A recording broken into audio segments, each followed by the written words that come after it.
तो बच्चों आज हम पढ़ने वाले हैं इम्पोर्टेंट क्वेश्चंस जो कि बोर्ड के लिए काफ़ी इम्पोर्टेंट हैं। उन क्वेश्चंस का डिस्कशन करेंगे। क्वेश्चन नंबर 1 बोर्ड पे लिखा है, देखिए ध्यान से, अच्छे से समझिए। First question, electric field components in given figure are this in which alpha is given this. ये फिगर दिया हुआ है, आपको क्या कैलकुलेट करना है? The flux through the cube and the charge within the cube. Assume करना है L इक्वल टू 0.1 मीटर। तो बच्चों देखो, इसमें जो दिया हुआ है x एक्सिस के अलोंग फील्ड कुछ है, y एक्सिस के अलोंग जो फील्ड अलोंग y एक्सिस है वो 0 है, फील्ड अलोंग z एक्सिस भी 0 है। अब सोचो, x एक्सिस के अलोंग फील्ड है मतलब ये जो सरफेस है इस पे जो फील्ड फॉल हो रहा है वो इस तरीके से फील्ड लाइंस फॉलो हो रही है।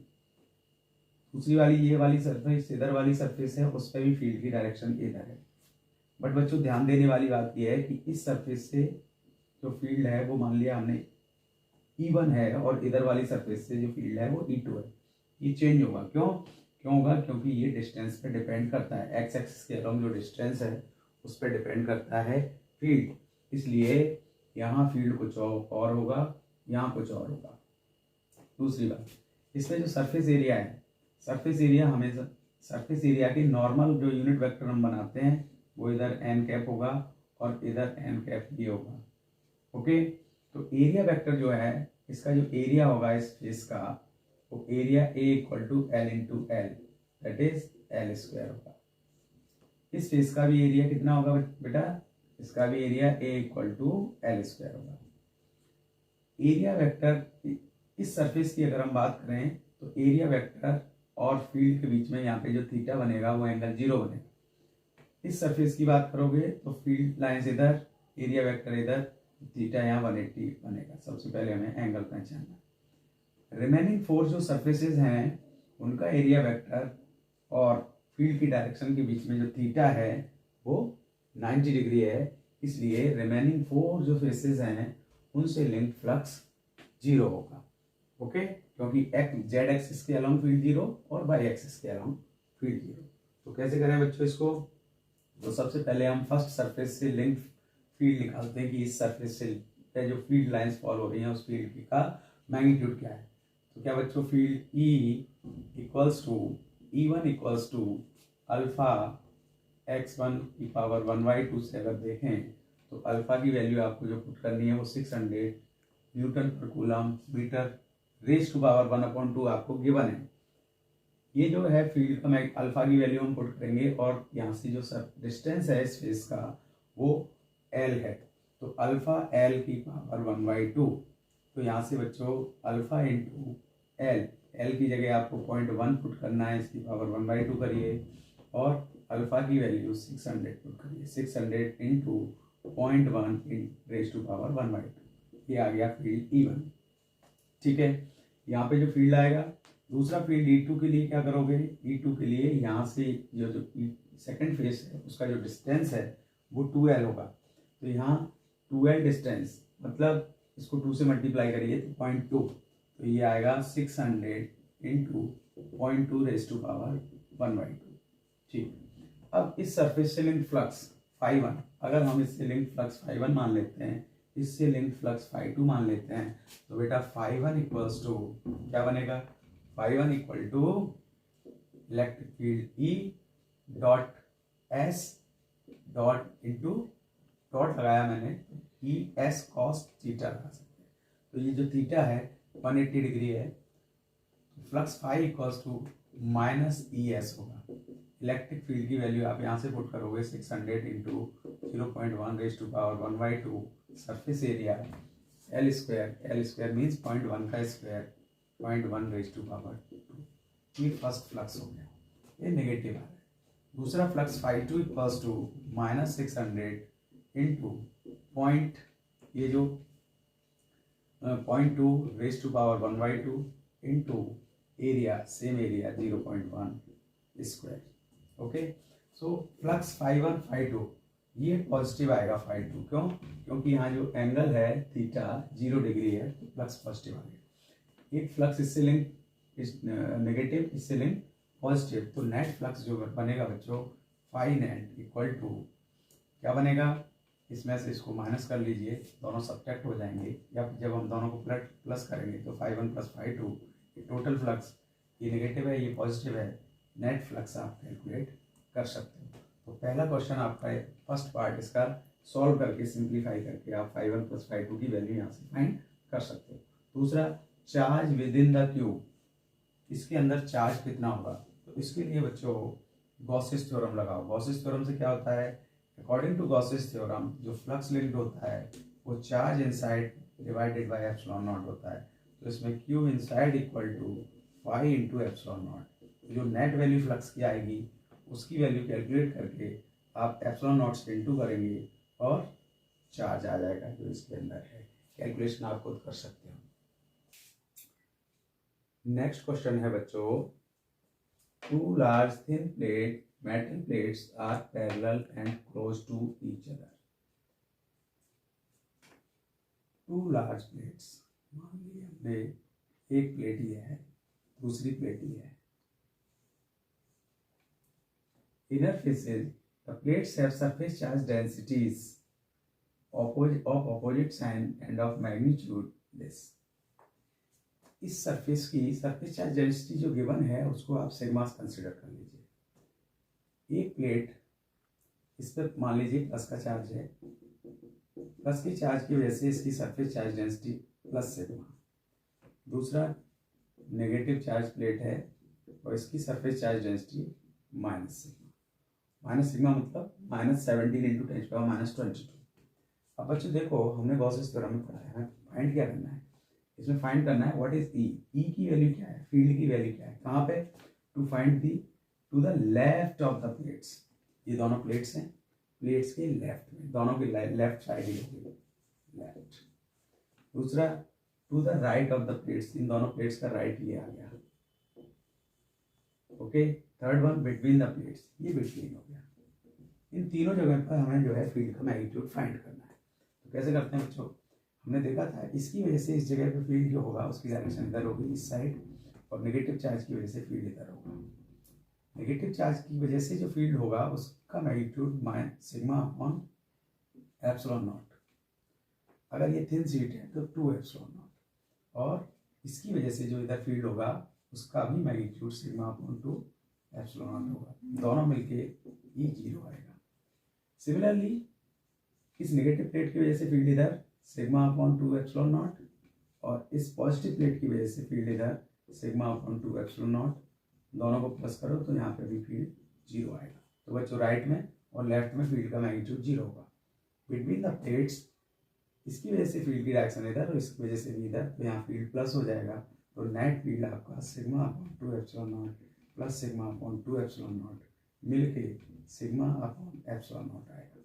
सिग्मा आपको दिया हुआ है 17 इंटू 10⁻22, और एप्सिलॉन नॉट की वैल्यू आपको याद होती है 8.85 इंटू 10⁻12। सॉल्व करो, आंसर लाओ।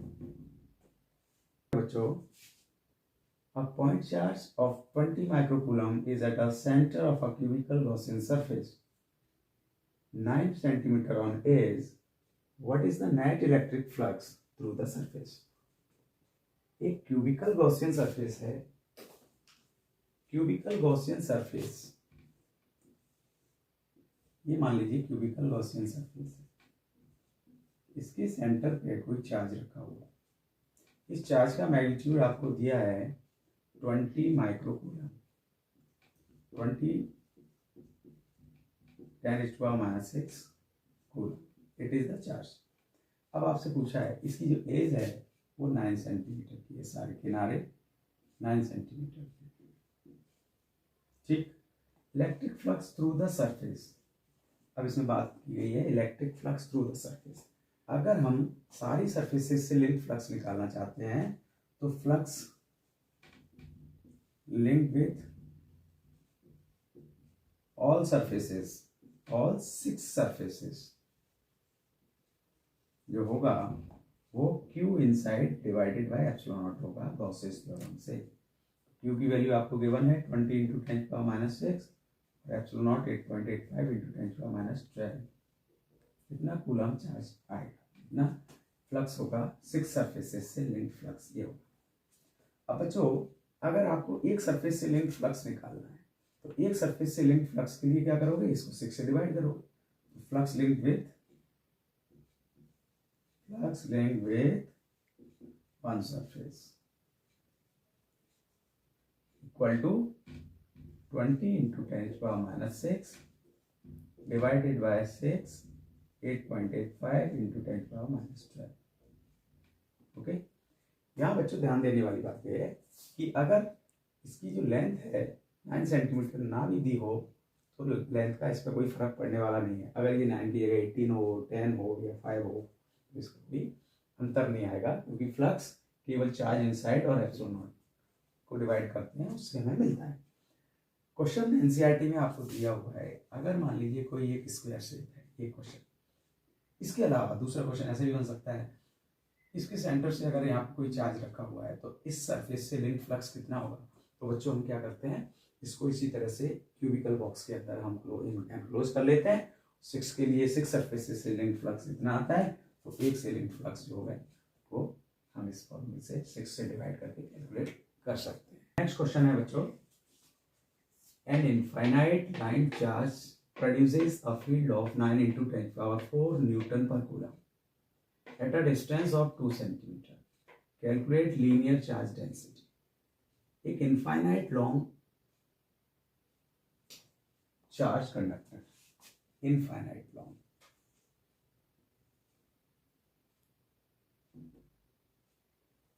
इसकी लीनियर चार्ज डेंसिटी हम सपोज कर लेते हैं लैम्डा। तो इसकी वजह से अगर किसी डिस्टेंस आर पर अगर हम फील्ड देखें तो बच्चों हम डिराइव कर चुके हैं, इलेक्ट्रिक फील्ड इस जगह पे जो होगा अपनी पॉइंट पे वो E equals to lambda upon 2 epsilon naught r होता है। ओके, अब 1/4 एप्सिलॉन नॉट की वैल्यू हमें याद होती है, इसलिए हम 2 से इसको मल्टीप्लाई कर लेते हैं ऊपर नीचे, 2 lambda upon 4 epsilon naught into r. तो इसको हम लिख सकते हैं 9 into 10⁹ into 2 into lambda divided by r. अब बच्चों आपको इलेक्ट्रिक फील्ड का मैग्नीट्यूड दे रखा है 9 into 10⁴, 9 into 10⁴ which is equals to 9 into 10⁹ into 2 into lambda upon distance r, centimetre, इसको मीटर में चेंज करते हैं तो 2 इंटू 10⁻²। सिंप्लीफाई करिए इसको, क्रॉस मल्टीप्लाई, 9 से तो 9 ये कट गया तो होगा 10⁴ इंटू 2 इंटू 10⁻²। 2 से 2 कैंसिल भी कर सकते हैं, ये 1 हो गया और 10⁻² इधर और ये प्लस का इधर आएगा तो -9 इधर इक्वल्स टू लैम्डा। लैम्डा की जो वैल्यू आएगी 10⁻11 प्लस 4, लैम्डा क्या आ गया बच्चों 10⁻7 कूलम। इसकी यूनिट क्या होगी बच्चों, लैम्डा की जो यूनिट होती है वो कूलम पर मीटर, तो आंसर होगा 10⁻7 कूलम पर मीटर। क्वेश्चन है बच्चों, a uniformly charged conducting sphere of diameter 2.5 meter uniformly charged conducting sphere of diameter given d equal to 2.4 centimeter। तो बच्चों अगर डायमीटर इतना है तो रेडियस क्या होगी 2.4/2 that is 1.2 meter। Uniform charge density, this is the uniform charge density.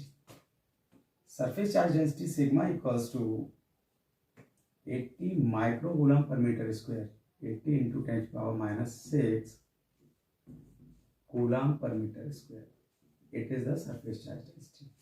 क्या निकालना है, find the charge on the sphere, charge. तो बच्चों हमें मालूम है surface charge density sigma equals to charge divided by area होता है। स्फीयर का सरफेस एरिया क्या होता है 4πr², तो चार्ज क्या होगा सिग्मा इंटू 4πr²।